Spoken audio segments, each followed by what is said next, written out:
In April 1955, leaders from 29 countries were getting together at Bandung in Indonesia. Their aim to reiterate their commitment towards world peace and exhibit Afro-Asian solidarity. It had been almost 10 years since the end of the Second World War, and almost all the participants of this Bandung Conference, as it was later to be called, were those who had won their freedom only recently. Jawaharlal Nehru, then Prime Minister of independent India, dominated the session. It was here he articulated once again his famous doctrine of Panchsheel, his mantra for world peace.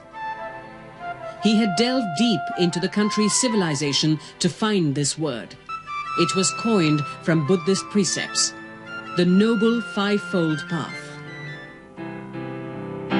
After Bandung, Nehru gained recognition as a statesman and frontrunner of the Afro-Asian world. Nehru's search for a foreign policy converged with his urge to give independent India the security of self-reliance.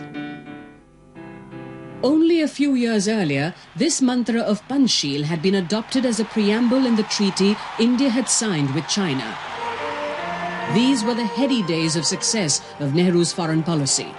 He straddled the international arena, respected as a statesman and a visionary.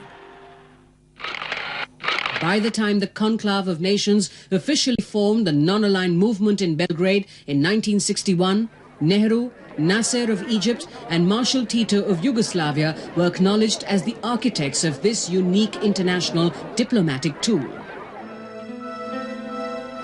The foundations of India's foreign policy had, however, been shaped even before the country had won independence.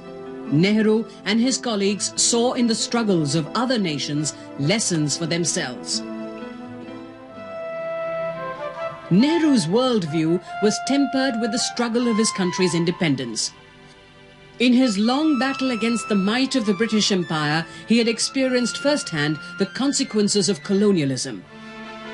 But to the credit of Nehru and his colleagues, in spite of their battle against the British colonialists, India joined the Commonwealth immediately after becoming a republic. Anti-colonialism and anti-racism were natural corollaries of India's foreign policy. By the time Rajiv Gandhi took over the political leadership, India was in the vanguard of nations asking for economic sanctions against the regime in South Africa practicing apartheid.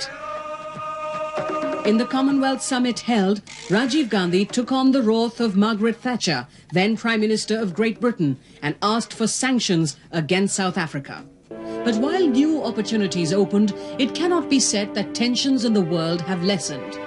Aggressive and exclusivist sentiments continue to tear apart social fabrics built laboriously over centuries with disastrous consequences for development, peace and security.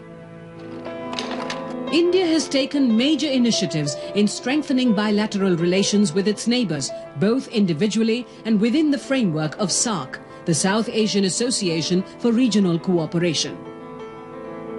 It has consolidated its ties with ASEAN nations and has expanded its economic links with countries of the Indian Ocean Rim. Five decades after independence, the principles of Indian foreign policy remain relevant to the needs of the nation, and India continues to speak up for the developing and underdeveloped countries.